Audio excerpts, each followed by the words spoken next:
This is the Louie T Network.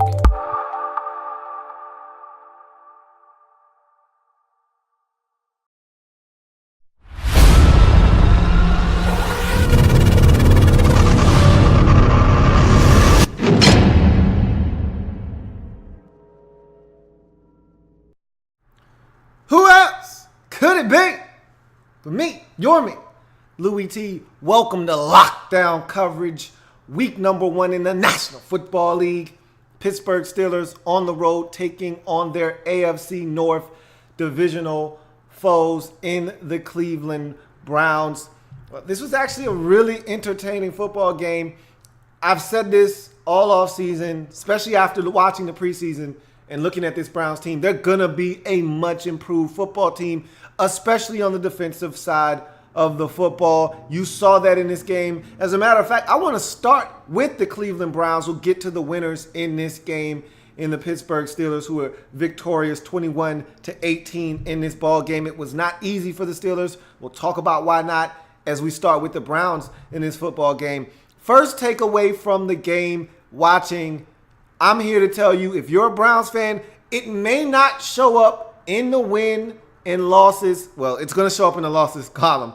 It may not show up in the wins column. And I said this when I was doing the divisional breakdown, that it may not show up in the form of victories, but this team is going to be much improved. Now, look, you only won a game last year, so you're going to win more than a game this season. You're going to win about 4 or 5 games. I said that during your divisional breakdown. I think I might have had you guys at 3-13 and 4-12, something along those lines. You're going to win some games. You're going to be in a ton of ball games, just like you were last year. But I'm here to tell you, you're going to be all right. I'm telling you right now, you're going to be just fine. DeShone Kizer didn't look half bad. I was a little worried, I'm not going to lie. Me being a Notre Dame Fighting Irish fan, watching him last year at Notre Dame, I did not think this young man was ready for the show. Watching him in the preseason, I still had my doubts. After watching this game, there is still a shred of doubt. But he performed a lot better than I gave him credit for. And I thought he gave them an opportunity in this game. Of course, the pick that he threw to T.J. Watt, you can't defend that. That was a bad decision, an even worse throw. And it's something that you're going to have to deal with a rookie. Those growing pains are going to come. You're going to have to deal with those mistakes that will come in his rookie season, but he will learn. He's a very smart guy. I will tell you that. He's a very smart guy. He will learn from those mistakes. This team is going to be just fine. And defensively, man, I know Le'Veon Bell missed all of the preseason because of his holdout. I know that Ben Roethlisberger, because he's such a veteran and doesn't really need the preseason, looked a little rusty. But I'm here to tell you, the Browns really made the Steelers work for those 21 points that they got in this game. They really made them work for this W. And if not for Antonio Brown, who proved once again why he is one of the best, if not the absolute best receiver in the league, coming down with some tough catches and really jump-starting this Steelers offense and arguably saving the day for them in this game, because if the Browns had gotten the football back once more, I felt like they had enough momentum to go down and at least get in the field goal range and potentially tie this football game. So Antonio Brown was huge in this game. But let's continue to focus on the Browns quickly before we move over to the Steelers. I thought Kizer looked good.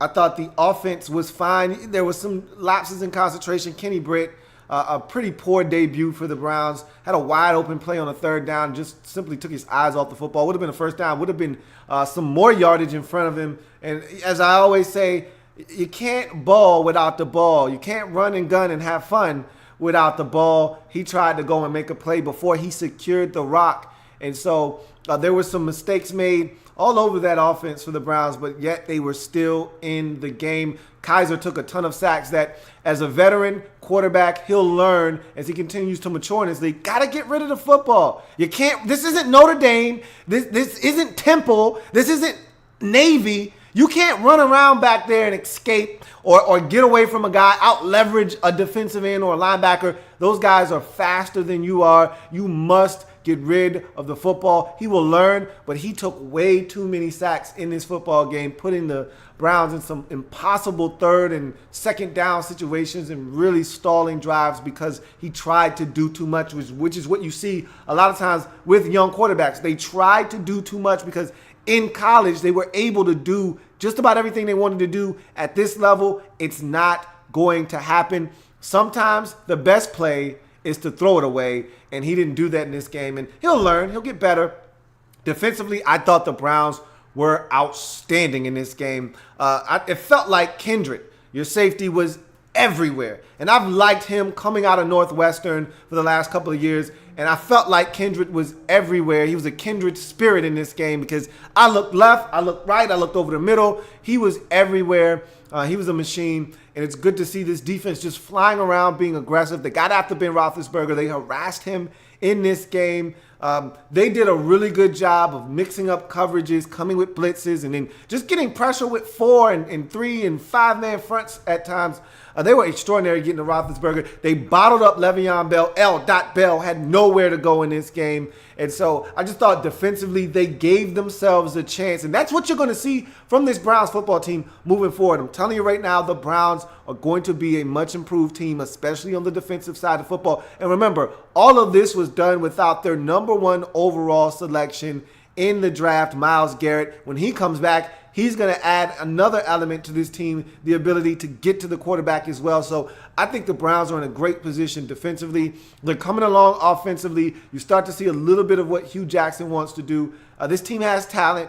There's no denying that. They're young. They're vibrant. They're energetic. They're running around the field. They're hitting guys. I like what I saw from them in this game. We'll see if they can keep up the consistency with which they play, because if they continue to put that type of pressure on teams, they're going to win some games they have no business winning. They just came up against a veteran Steelers team with players who know how to get it done at the highest level. Roethlisberger wasn't as sharpest in this game, but when they needed it, he got it done, including throwing up a prayer to Antonio Brown, which was answered. Again, those are the types of plays that big-time players make in big-time situations. That was basically the game on the line.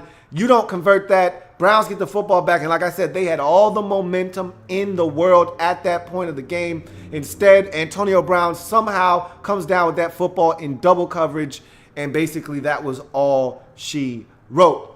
Let's get to the Pittsburgh Steelers in this game and get out of here.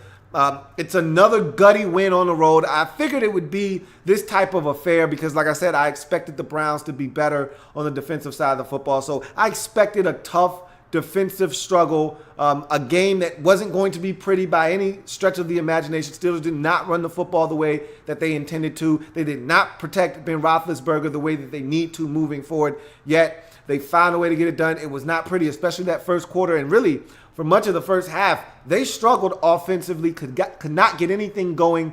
And it was Antonio Brown, a.k.a. Tones, getting the job done on a tip pass.